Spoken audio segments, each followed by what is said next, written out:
नौजवान किसी भी मुल्क का सबसे कीमती असासा हैं। हमारी कौमी आबादी का 67% हिस्सा 30 साल से कम उम्र आबादी पर मुश्तमिल है।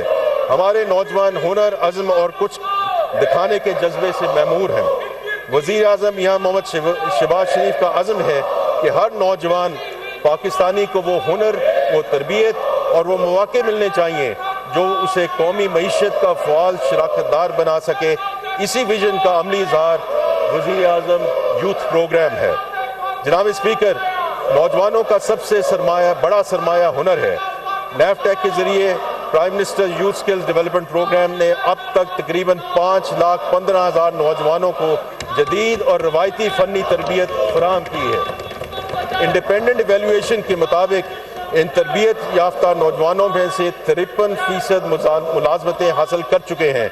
इस प्रोग्राम में ख़ास तौर पे IT पर मुबनी तरबियत के ज़रिए ख़वातीन की मुआशी खुद मुख्तारी पर खुसूसी तवज्जो दी गई है ताकि घर बैठे फ्री लांसिंग और डिजिटल मईशत में हमारी बहनें और बेटियां भी बराबर की शरीक हों।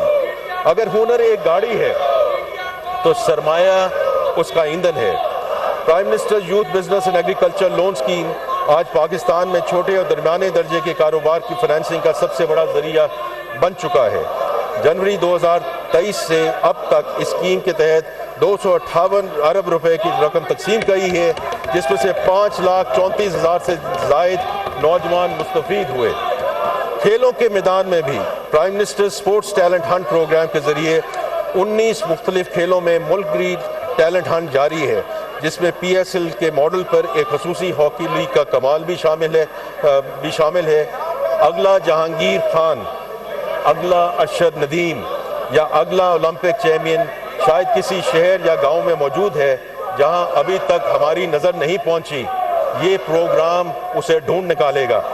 जनाब speaker, prime minister's youth programme सिर्फ अफलाई खराजात नहीं, ये हमारी हुकूमत की सबसे मुनाफे बख्श सरमायाकारी है, क्योंकि हमारी हुकूमत नौजवानों को मुल्क के मुस्तकबिल का मेमार समझती है।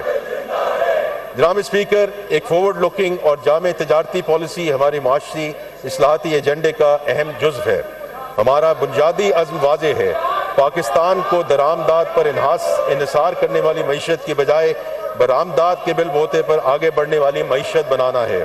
हमारी मुआशी बका का रास्ता आलमी मंडे में मुकाबला करने की सलाहियत बढ़ाने में है।